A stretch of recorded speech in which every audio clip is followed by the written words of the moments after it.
Boa noite, companheiros, amigos, simpatizantes da doutrina espírita.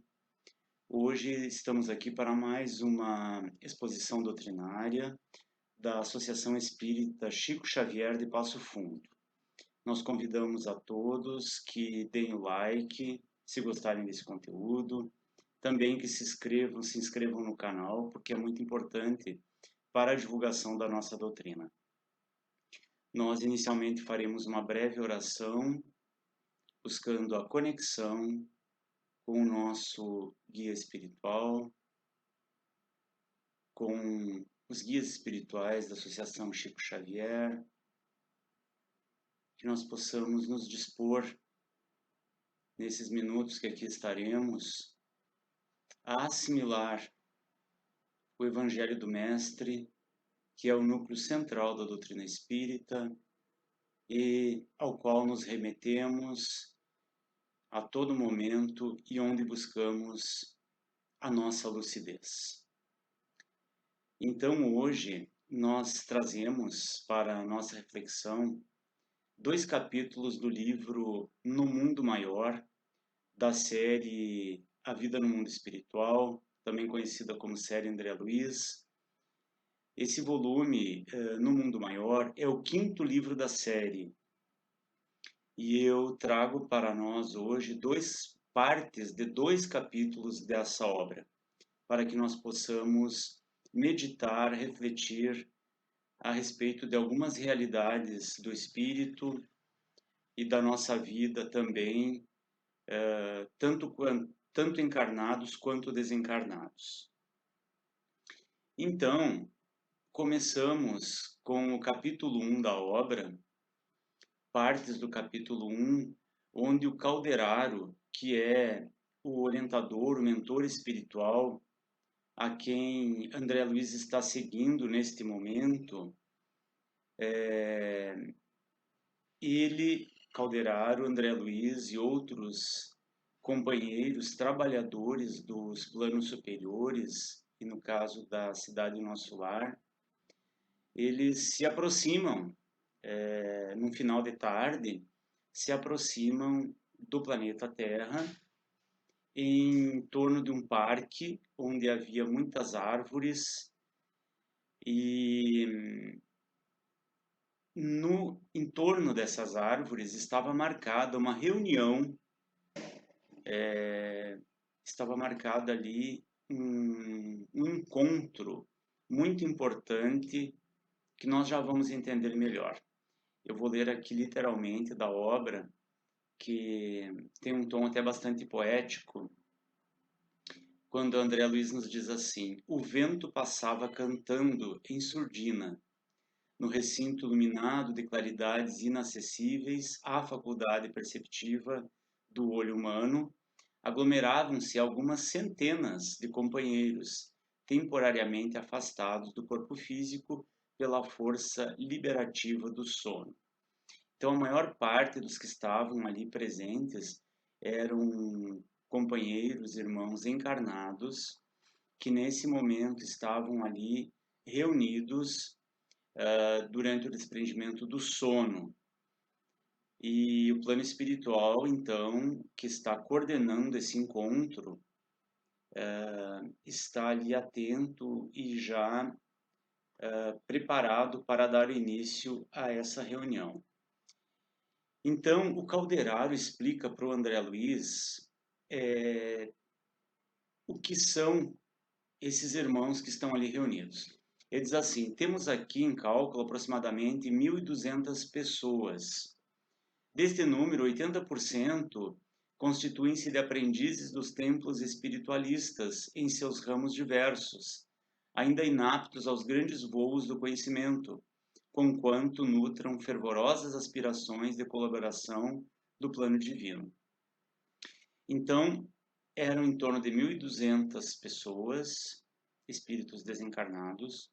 Desses, 80%, em torno de 1.000, eram então irmãos que já se encontravam em processo de trabalho na crosta terrestre, encarnados, né?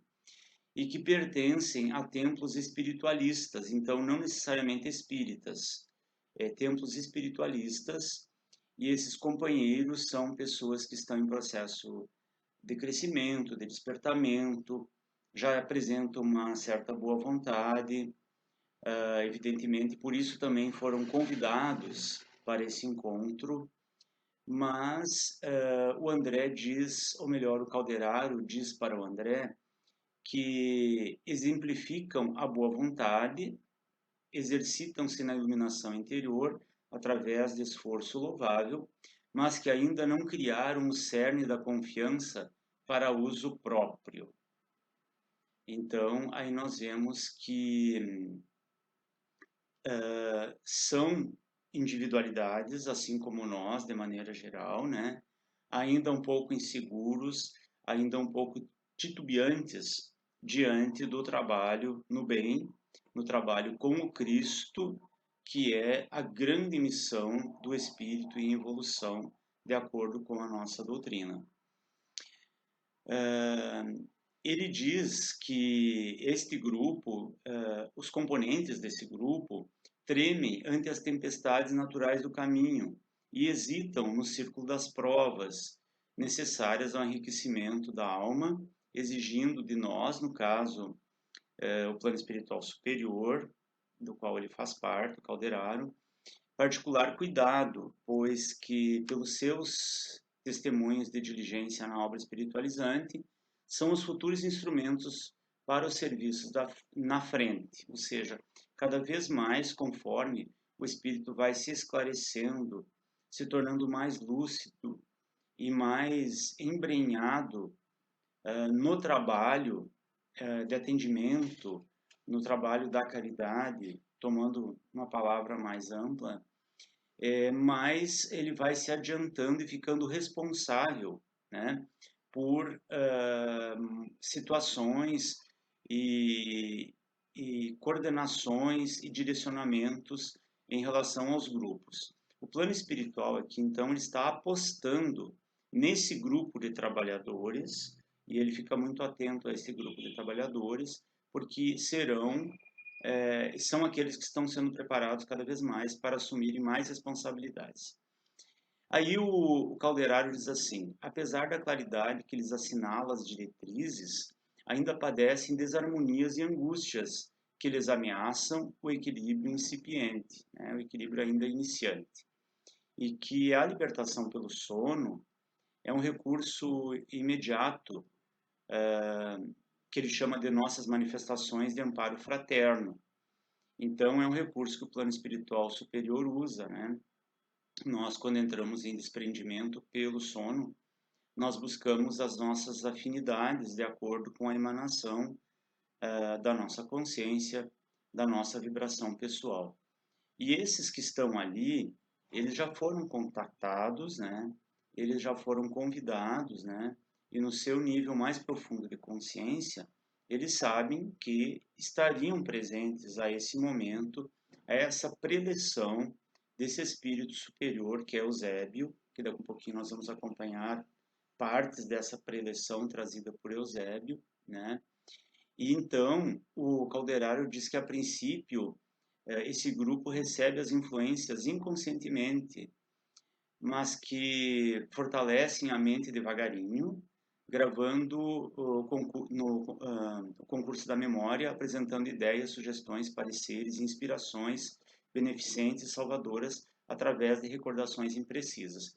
É aquele processo que nós já conhecemos, que então, quando estamos desprendidos pelo sono, algumas vezes, dependendo da nossa disponibilidade, do nosso desejo, nós vamos participar de treinamentos, de encontros, de preleções, como é esse caso que estamos acompanhando aqui, e no despertar no corpo físico, na manhã do dia seguinte, nós vamos trazer em forma de intuição algumas referências, algumas luzes, algumas conclusões que irão auxiliar, nos direcionando para o fortalecimento da nossa vontade e para a clareza das nossas atitudes.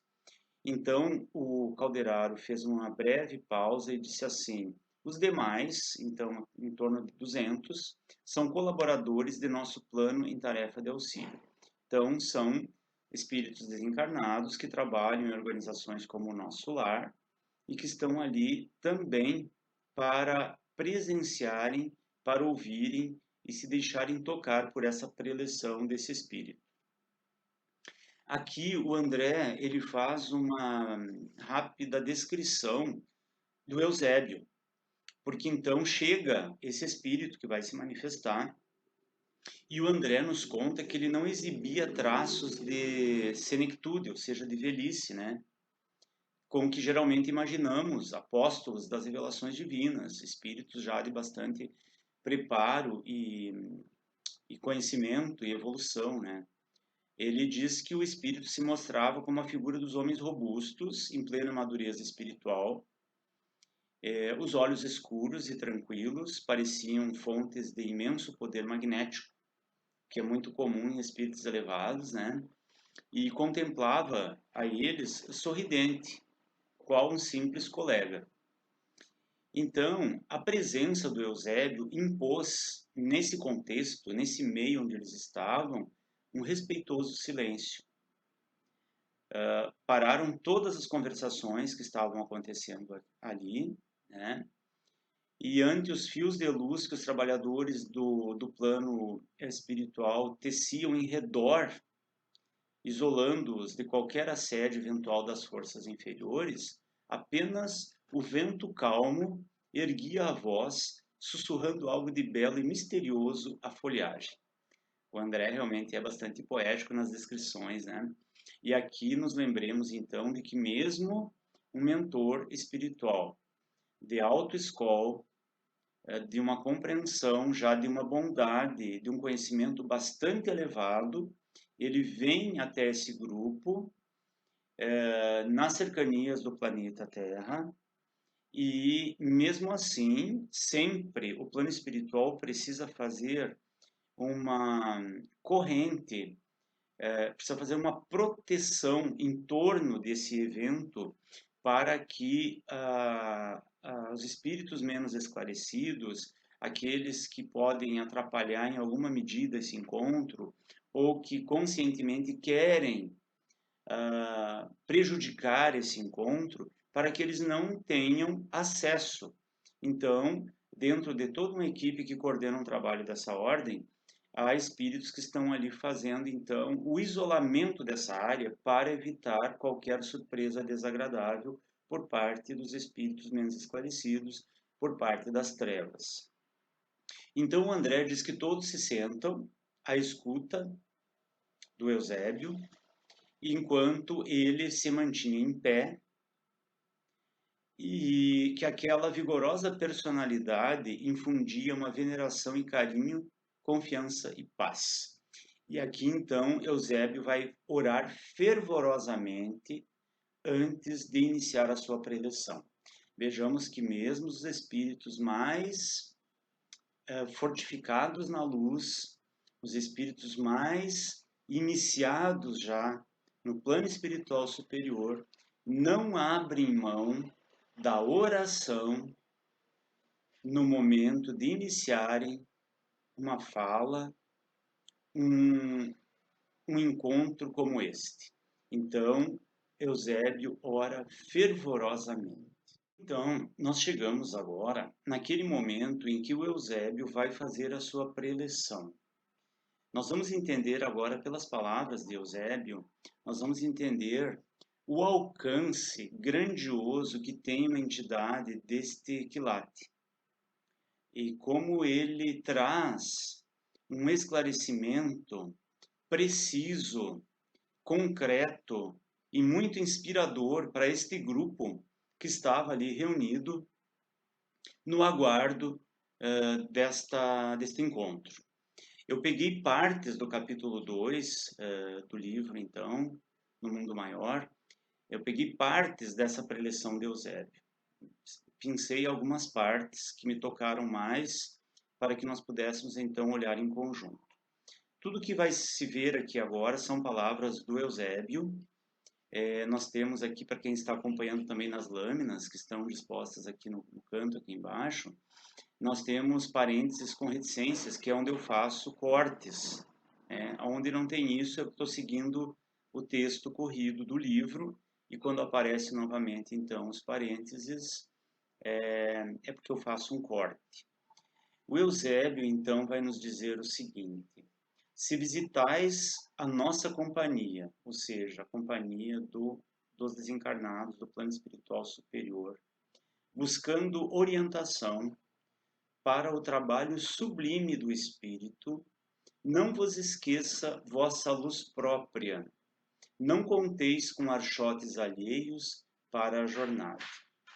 Eu achei de extrema importância esse alerta que ele já dá logo no início, porque uma coisa é estarmos em contato com espíritos superiores, já mais evoluídos que nós, mais esclarecidos. Outra coisa é termos talvez a ilusão de que a nossa luz interna não precisa estar sempre sendo cuidada e ampliada, porque ele diz ali: não conteis com archotes alheios para a jornada, não vos esqueça a vossa luz própria. Então, o tempo todo, nós estamos trabalhando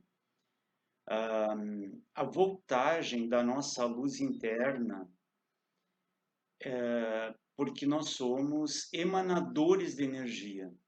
E a nossa luz interna, ela vai se ampliando conforme os nossos pensamentos e os nossos atos vão se tornando cada vez mais sintonizados com o Evangelho, com os ensinamentos do Cristo, e vão dispensando aqueles ruídos que normalmente ainda nos cometem muito, ruídos de descontroles de sentimentos, de emoções, vários tipos então de circunstâncias que fazem com que essa nossa luz não se amplie.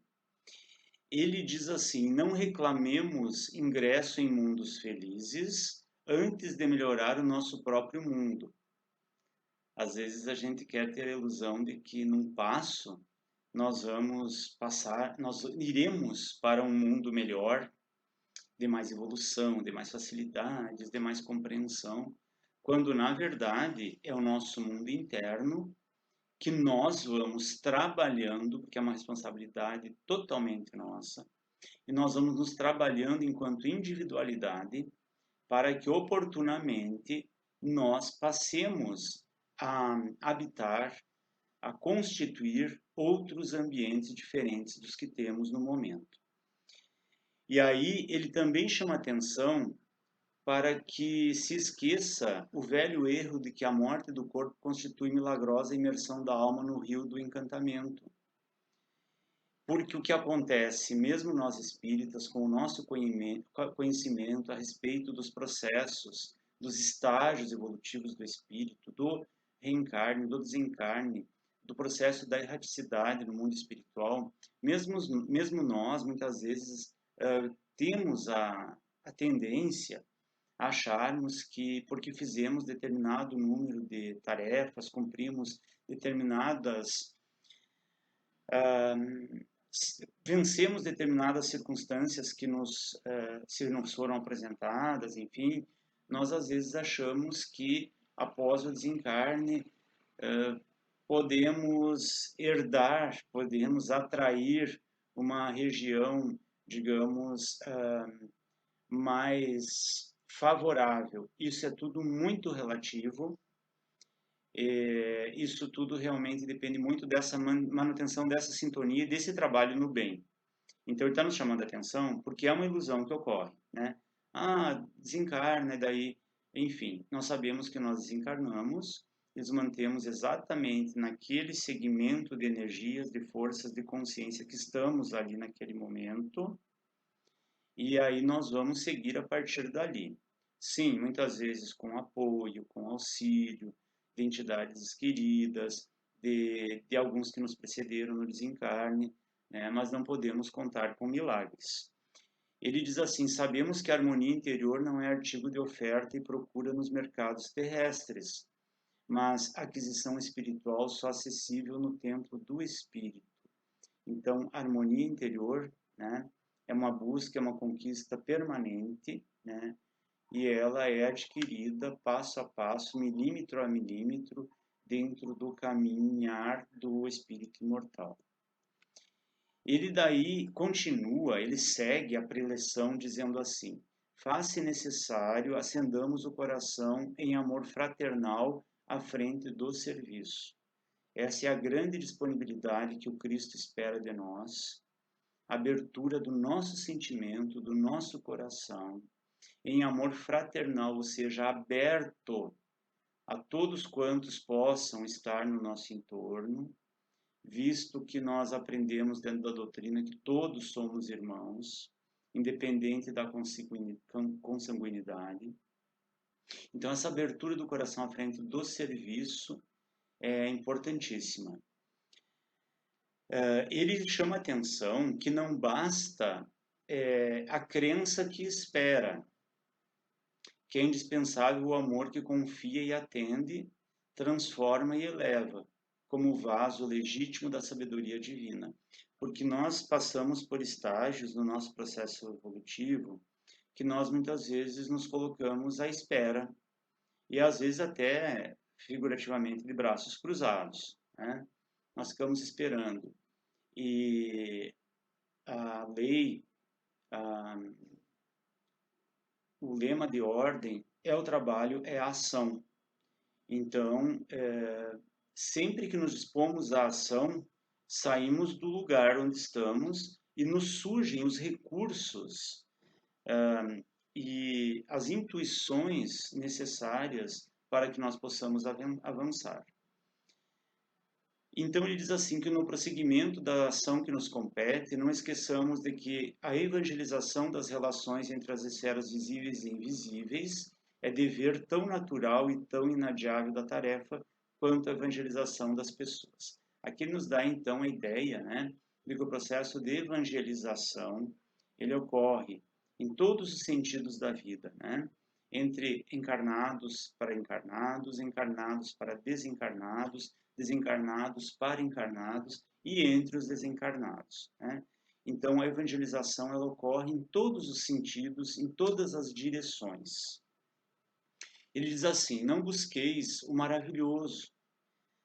A sede do milagre pode viciar-vos e perder-vos. O maravilhoso aqui, eu entendo que seriam os fenômenos, inclusive mediúnicos, que lá no início, lá no século XIX, quando o plano espiritual começou a gestar, já dando os primeiros passos da vinda do Consolador Prometido, da terceira revelação, que é a doutrina espírita, para este planeta nosso, planeta Terra, ali ocorreram muitos fenômenos, que inclusive foi através desses fenômenos que foram se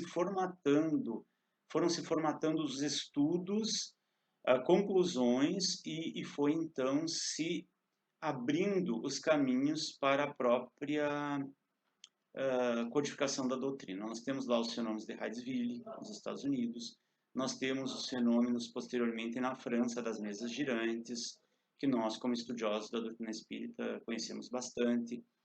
E depois, no decorrer da história, porque os fenômenos espíritas, os fenômenos mediúnicos sempre existiram, né? Mas falando agora desses últimos séculos, século passado, no Brasil, com os médiums fantásticos que nós temos no Brasil, o próprio Chico Xavier participou também de sessões de materialização. Nós tínhamos no Brasil um médium chamado Peixotinho, que foi um médium excepcional, um médium de materialização, ou seja, que fornecia o ectoplasma para que as entidades presentes na reunião se materializassem. Isso para dar um exemplo, né? Porque ainda hoje, talvez, haja irmãos, né, que buscam talvez mais a curiosidade ou presenciar algum fenômeno, né, do que propriamente o objetivo principal da doutrina, que é a nossa reforma, que é o nosso autoconhecimento e o nosso caminhar diferenciado, né?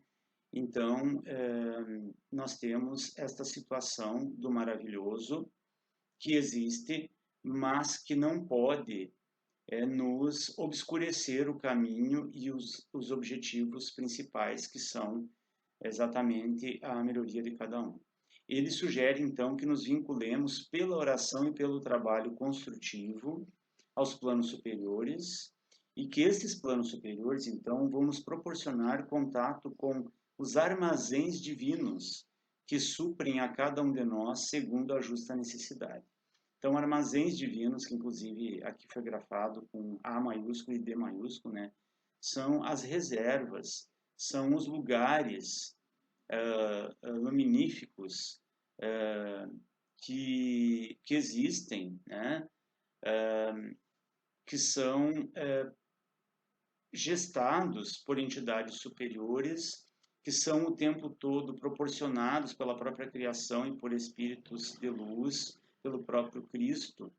Esta camada de luz, esta camada de entendimento e energia transcendente, positiva, muito positiva, né? Que aqui ele chama de armazéns divinos, e que nós acessamos através do nosso pensamento adequado e através da oração.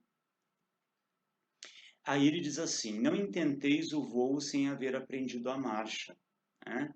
São processos naturais da nossa locomoção terrena, né?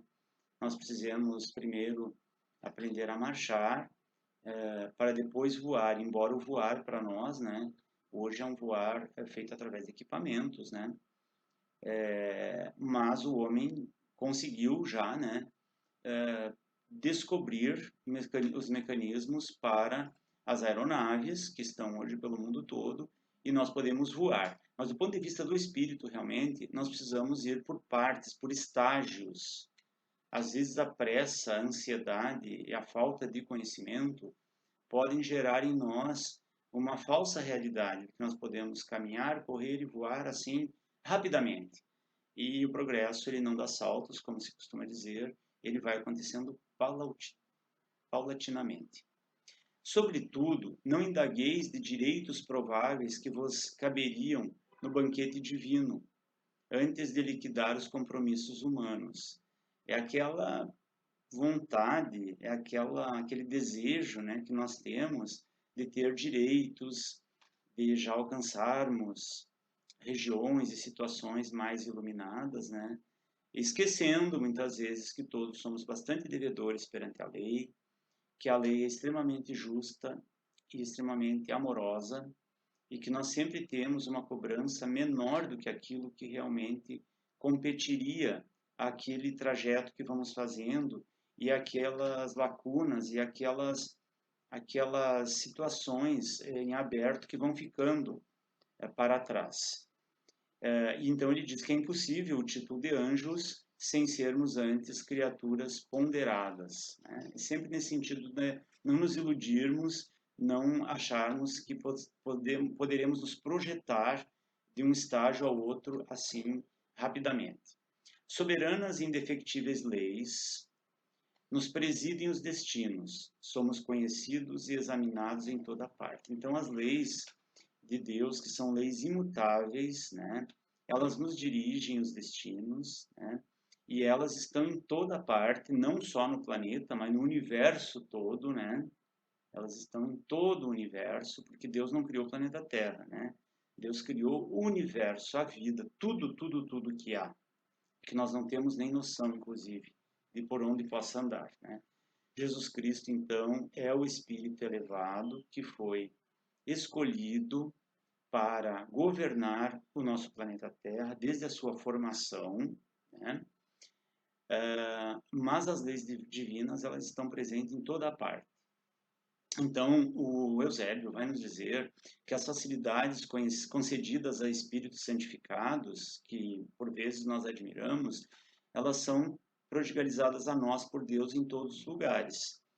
Proporcionalmente, né, nós temos facilidades também, assim como espíritos ditos mais elevados o têm. Então, esse aproveitamento dessas facilidades e dessas ligações que nós temos e mantemos, desde que queiramos e a atitude permita, né, com o plano espiritual superior, com os trabalhadores do bem, do astral, né, depende da nossa vontade, porque nós temos também, né, essas possibilidades de realizações importantes em nome do Cristo e por obra do Criador, evidentemente, não esquecendo jamais, né, que nós somos instrumentos e que o trabalho é necessário para a nossa evolução, e que nós estamos operando dentro das leis divinas e das energias do Mestre. As máquinas terrestres podem alçar-vos o corpo físico e considerar a consideráveis alturas, mas o voo espiritual, com que vos liberteis da animalidade, jamais o desferireis sem asas próprias, né? Aquilo que já falávamos um pouquinho antes, né? De que realmente uma questão é o voo, o deslocamento físico, que o homem, nos últimos séculos, houve uma evolução, houve um aprimoramento bastante grande, né, da humanidade, né? Mas não podemos confundir isso com a busca do voo espiritual, que segue outros parâmetros, né? E que segue, enfim, outras leis. A consolação e a amizade de benfeitores encarnados e desencarnados enriquecer-vos-ão de conforto, quais suaves e abençoadas flores da alma. Então, nós temos sempre amigos do plano espiritual, dos quais alguns nós temos consciência ou intuição e outros não, né? Mas nós sempre fazemos parte de algum grupo, de alguma corrente, de algum grupo de trabalho, né? No entanto, essa ajuda dessa amizade dos benfeitores, ela vai morrer como flores que são colocadas num vaso depois de colhidas, se não houver a nutrição por nossa parte, né, da manutenção do nosso esforço e do nosso desejo, manutenção dos nossos objetivos. Ele diz então que nós não devemos cobiçar o repouso das mãos e dos pés antes de abrigar propósitos, antes de abrigar esse propósito de descansar as mãos e os pés, nós devemos procurar a paz interior na suprema tranquilidade da consciência. Sabemos que a nossa consciência é onde estão gravadas as leis de Deus. Nossa doutrina nos esclarece a respeito disso. E nós sabemos também que essa consciência ela é relativa ao ponto de conhecimento de evolução em que nós estamos. Ela vai também se ampliando. E que ela precisa ser sempre observada porque ela nos sinaliza, né, ela nos sinaliza com clareza se estamos adequados ou não às leis divinas. Abandonai a ilusão antes que a ilusão vos abandone. Empolgando a chefia da própria existência, deixai plantado bem na esteira de vossos passos. E aí, então, o Eusébio, já indo aqui para uma finalização desses itens que foram selecionados para essa nossa reflexão, ele diz assim que no regresso ao corpo de carne, que aquele grupo pudesse se valer dessas luzes para edificar as edificações necessárias. Ele diz, convida, né, que participemos do glorioso Espírito Cristo e convertamos-nos em claridade redentora, libertadora, né? Cada um possa se converter num pequeno facho de luz de acordo com a sua condição, de acordo com a sua disponibilidade, que a disponibilidade nós temos que sempre estar lembrando que nós temos que oferecer essa disponibilidade, né, para que nós possamos ajudar nessa claridade redentora do nosso entorno. Diz assim: equilibrai-vos na edificação necessária, convictos de que é impossível confundir a lei ou trair-lhes os ditames universais. A lei é sempre extremamente pontual, segura, justa, amorosa, e nós devemos evitar as distorções que eventualmente possamos fazer, né? E devemos evitar, enfim, as ilusões que possam nos colocar numa situação de não cumprimento, não observação da lei e desejarmos, ao mesmo tempo, benefícios que não plantamos. Então, para terminar esse nosso encontro, o calderário ele conduz o André à presença do Eusébio. O Eusébio recebe o André com afabilidade e doçura e dá a André palavras, profere para André palavras de incentivo, dizendo que precisamos servir, encarecendo as necessidades de assistência espiritual, amontoadas em toda parte, reclamando cooperadores abnegados e fiéis. O trabalho é imenso, sempre será, sempre foi e sempre será, e espera por nós. Então, nós gostaríamos de encerrar esse nosso encontro, desejando a todos e todas que busquem também, pessoalmente, individualmente, as leituras da nossa doutrina, as leituras das nossas obras básicas e complementares, e que possamos trazer presente sempre essa vontade, esse desejo do trabalho incessante pela obra do bem, que em última análise é o trabalho de fortalecimento e de esclarecimento, de iluminação de cada um de nós. Até uma próxima oportunidade.